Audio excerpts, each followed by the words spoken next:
How's it going, fellow club members? This is Leo Damascus with the Steam Controller Fan Club, and today we're going to take a look at the native Steam controller support in Necropolis.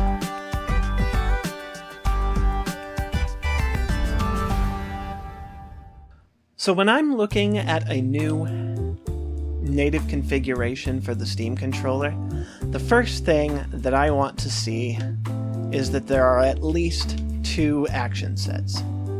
You can see that with Necropolis, there is only one. Now the reason why that's a bad thing is because one of the primary benefits to these native Steam controller implementations is that menu navigation and in-game action often have a need for different kinds of interactions. So if you can't separate them, that often illustrates a problem, especially when you're seeing these kinds of actions on the buttons. There's nothing in here except for menu that even has anything to do with the menu. And that is a problem because it means that if you do change up the control scheme at all, that what you're going to get is a UI that doesn't match exactly what you're putting on here. And with Necropolis, I'm sorry to say that it does actually go a bit further than that, because they can fix this problem if the game is willing to actually update the glyphs according to your configuration, because that's something also that the native support for the Steam controller is supposed to allow you to do. So we're gonna go into the game here. Yeah. So it's showing me standard Xbox configurations. You can see that I can't actually get past this on my own. So I'm gonna go ahead and just see if I can force it through.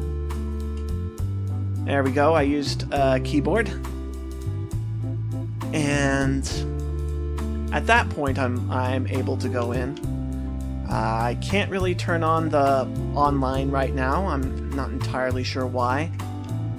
It may be a problem with the game, but we're more interested in the Steam controller configuration right now.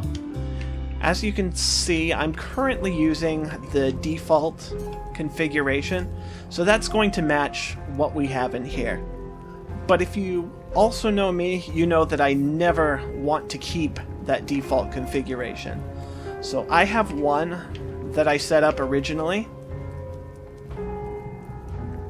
and you're gonna see, it still says B, but I'm pressing the B button, and nothing's happening. It's because I reworked what their native control scheme was, so instead of B, I have to press X now. It doesn't update the glyphs at all.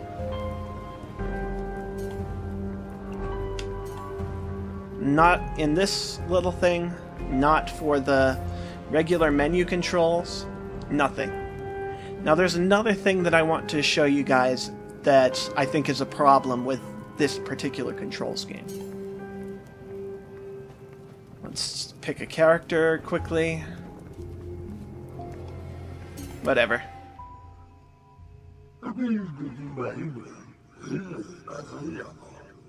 So I do like a lot of the basic ideas behind this game. It's a combination of a roguelike and a Souls-ish game. So it's got the Dark Souls kind of combat. And I will admit, it is kind of refreshing to actually see the Steam controller on here. But you can already see one of my problems. I'm barely moving my thumb at all. And this is with the sensitivity down a bit.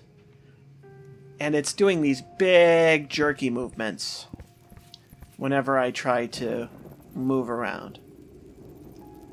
Like, it looks kind of smooth if you're doing big things, but that indicates that they expected it to behave more like a joystick than a trackpad or trackball, like you would expect with a native Steam controller support, especially since it can get mouse-like movement that way. And in fact, why don't I go and switch over to the configuration that I have with a keyboard and mouse type setup.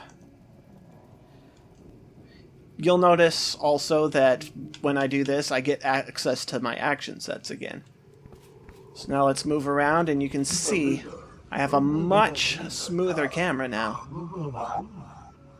allowing me to do a lot more pinpoint kinds of things.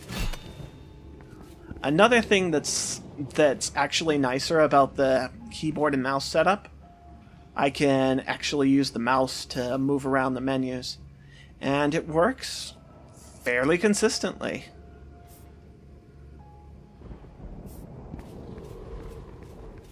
So honestly, with this game, if you do buy it, I suggest not using the native Steam controller support, but using some sort of keyboard and mouse based actions, because that way you're going to get much more fluid and much more precise kind of actions.